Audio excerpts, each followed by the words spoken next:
Hey everybody, welcome back to the channel. So the Timberwolves just beat the Denver Nuggets in Game 7, and we're officially gonna have a new champ in the NBA this year. Instead of doing our usual video format where we do a bunch of highlights, I just thought I'd do a video reaction because I don't want to spend all that time editing highlights tonight. But the Timberwolves, this is only their second time going to the Western Conference Finals. We made a video earlier about that run 20 years ago, and how this team came together and kind of the history of the Timberwolves.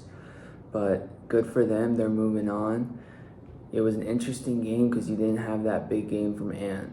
It was guys like Karl Anthony Towns, Jaden McDaniels, and then even Rudy Gobert and Naz Reid stepping up down the end of it. So at the start of the game, Ant was obviously struggling. He only had 4 points in that first half, and I think he started 1 for 9 in the game.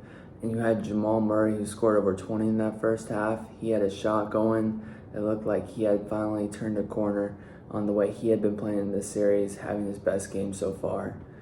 I thought we were getting, a great Jokic game, even though he wasn't shooting the ball. So Jokic obviously started off missing all those threes, but he was still being super aggressive on the glass, getting a bunch of rebounds. He had 15 rebounds in that first half, and he only finished the game with 19. So I'll get into later about what the Timberwolves did to slow him down. But he definitely put a lot of effort into that first half. And I know we talk about the elevation all the time and how it affects the opposing team, but Jokic just looked drained. And it's not just the elevation, it's just he played a lot of minutes tonight and didn't have another big man really with him. I mean, Gordon's kind of a tweener between like a forward and a big man, but it was basically Jokic going 1 versus 3 because the Timberwolves have those 3 big bodies to throw at him. And you can credit Tim Connolly, the Timberwolves president, for building this team to beat the Nuggets, where you can throw 3 different guys: Karl Anthony Towns, Rudy Gobert, Naz Reid, all those guys at Jokic in a big game like this. And Jokic is just working way too hard. And by the end of it, honestly, he didn't have anything in that fourth quarter.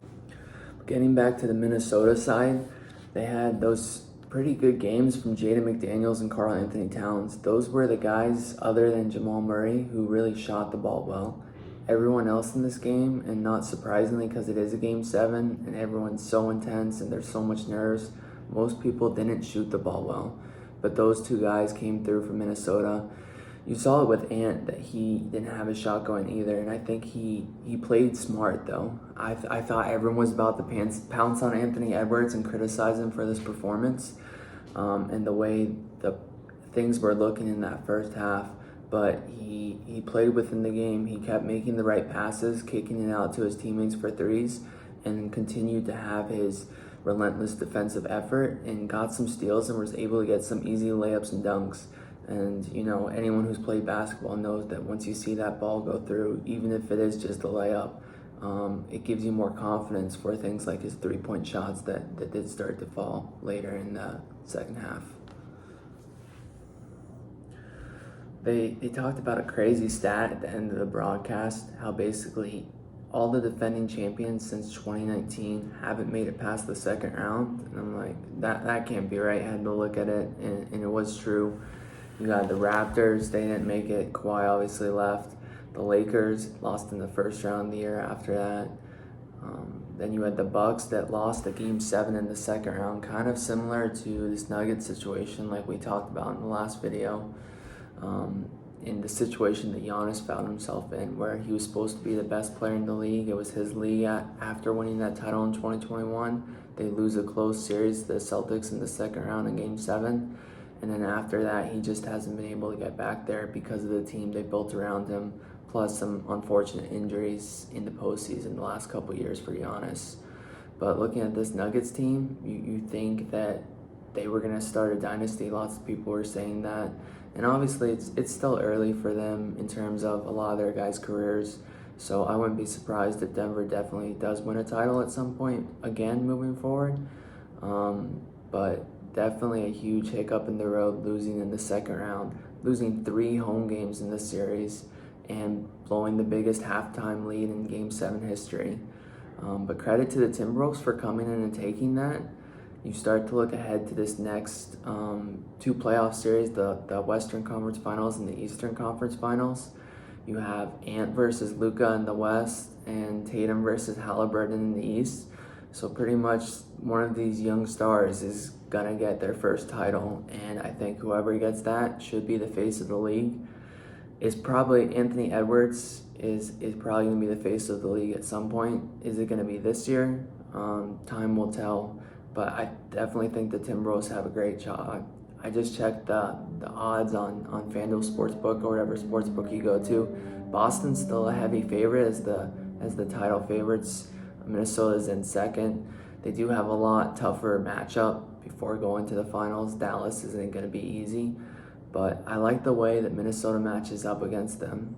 You're going to have tough matchups for Kyrie and Luka that whole time. Minnesota, all their guys can defend. So Anthony Edwards said in his post-game interview that he's going to take Kyrie as his matchup. And Kyrie was dealing with Kason Wallace and SGA in that last series and having some difficulties. Didn't score more than 25 points, I don't think. And now you're going to be seeing guys like Anthony Edwards, Nickeil Alexander-Walker, Jaden McDaniels probably guarding Luka. So Minnesota's going to have some bodies to throw at Dallas's explosive guys. And then you have lots of big men to deal with those lob threats that they have in Lively and Gafford. So I definitely favor Minnesota in that series. I've been wrong about a few things in this playoffs, but I would have to go with Minnesota as the title favorites at this point, even over Boston. Before this Game 7, I just asked for a good game between these two teams, as even though the series went 7 games, there was lots of blowouts, and we finally got that good game. We saw Jokic struggling, we saw Ant struggling, and we saw big guys step up like Karl-Anthony Towns, Jaden McDaniels, make winning plays to give the Timberwolves the series. Not a whole lot of basketball left in 2024, so we'll see what happens. Let me know down in the comments who you guys think is going to win it all. Should Minnesota be the title favorites? If not, who do you got winning the 2024 NBA championship?